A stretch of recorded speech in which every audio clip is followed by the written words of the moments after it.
Hello അസ്സലാമു അലൈക്കും. പുതിയൊരു വീഡിയോയിലേക്ക് എല്ലാവർക്കും സ്വാഗതം. ഇന്ന് പെട്ടെന്ന് ഉണ്ടാക്കാൻ പറ്റുന്ന ഒരു വെജിറ്റബിൾ ബിരിയാണിയാണ് കേട്ടോ. എളുപ്പത്തിൽ ഉണ്ടാക്കിയെടുക്കാൻ പറ്റും. അതുപോലെ തന്നെ ഞാൻ പെട്ടെന്ന് തീരുമാനം എടുത്തതാണ്. അതിന് വേണ്ടിയിട്ടുള്ള സാധനങ്ങളൊക്കെ കട്ട് ചെയ്ത് വെച്ചിട്ടുണ്ട് കേട്ടോ. പിന്നെ ഞാൻ അടുപ്പത്ത് വെളിച്ചെണ്ണ ഒഴിച്ചിട്ടുണ്ട് പാത്രത്തിലോട്ട്. അതിനകത്തോട്ട് നമ്മുടെ സവാളയൊന്ന് വഴറ്റിയെടുക്കാം. നല്ലൊരു ബ്രൗൺ നിറമാകുന്നത് വരെ വഴറ്റിയെടുക്കണം കേട്ടോ. അതിനുശേഷം നമ്മളെടുത്തുള്ള പച്ചക്കറികൾ എന്തൊക്കെയാണോ നമ്മൾ ചേർത്ത് കൊടുക്കുന്നത് അതൊക്കെ ചേർത്ത് കൊടുക്കുക. ഞാനിവിടെ ക്യാരറ്റും പച്ചമുളക്, ബീൻസ്, തക്കാളി ഇത്രയും സാധനങ്ങൾ തന്നെ എൻ്റെ അടുത്ത് ഉണ്ടായിട്ടുള്ളൂ കേട്ടോ. അതൊക്കെ ചേർത്ത് കൊടുത്തിട്ടുണ്ട്. എന്നിട്ട് നന്നായിട്ട് തന്നെ ഇളക്കി കൊടുക്കുക. പിന്നെ ഇഞ്ചി വെളുത്തുള്ളി പേസ്റ്റ് ചേർത്ത് കൊടുക്കുക കേട്ടോ. പിന്നെ കുറച്ച് മഞ്ഞൾപ്പൊടി, കുരുമുളക് പൊടി, പിന്നെ ഗരം മസാല ഇതൊക്കെ കൂടി ചേർത്ത് ഒന്ന് മിക്സ് ചെയ്തെടുക്കാം. കുറച്ച് മല്ലിപ്പൊടി കൂടി ചേർത്ത് കൊടുക്കുക കേട്ടോ.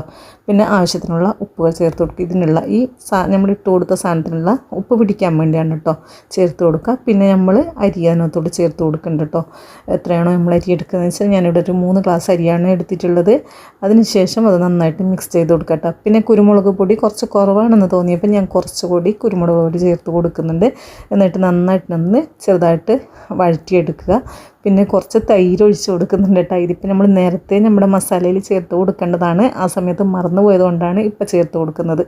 അത് കഴിഞ്ഞിട്ട് നമ്മൾ അരിയൊന്ന് പിന്നെ ചെറുതായിട്ടൊന്ന് വറുത്തെടുക്കുക എന്ന് പറഞ്ഞാൽ നമ്മൾ ഒട്ടിപ്പിടിക്കാതിരിക്കാൻ വേണ്ടിയാണ് കേട്ടോ ഇങ്ങനെ ചെയ്യുന്നത്. പിന്നെ നമ്മൾ തിളച്ച വെള്ളമാണ് ചേർത്ത് കൊടുക്കുന്നത്.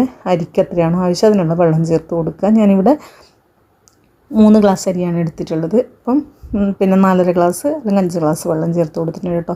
ഞാൻ ഗ്രീൻ പീസ് നേരത്തെ പിന്നെ കുതിരാനിടാൻ മറന്നത് പോയതുകൊണ്ട് ഞാൻ തിളച്ച വെള്ളത്തിലിട്ടിട്ട് കാസറോളിൽ അടച്ച് വെച്ചിട്ടുണ്ടായിരുന്നു. അപ്പം നമുക്ക് പെട്ടെന്ന് തന്നെ റെഡിയാക്കി കിട്ടും. അതുകൂടി ഇതിനകത്തോട്ട് ഇട്ടിട്ട് വേറെ തന്നെ വേവിച്ചിട്ട് ഇട്ട് കൊടുക്കുകയാണ് കേട്ടോ കുക്കറിൽ. അത് നമ്മൾ ആദ്യം തന്നെ ചെയ്യുകയാണെങ്കിൽ നമ്മൾക്ക് അതിൻ്റെ ആവശ്യമില്ല. ആദ്യം ഒരുമിച്ച് അരിൻ്റെ കൂടെ തന്നെ ഇട്ടാൽ മതി. അങ്ങനെ നമ്മളിത് ഒരു മുട്ടയും കൂടെ പുഴുങ്ങി വെച്ചിട്ടുണ്ട്. നമ്മൾ വെജിറ്റബിൾ ബിരിയാണി റെഡി ആയിട്ടുണ്ട്. എല്ലാവരും ഒന്ന് ട്രൈ ചെയ്ത് നോക്കുക. പുതിയൊരു വീഡിയോ കാണുന്നത്. Thanks for watching.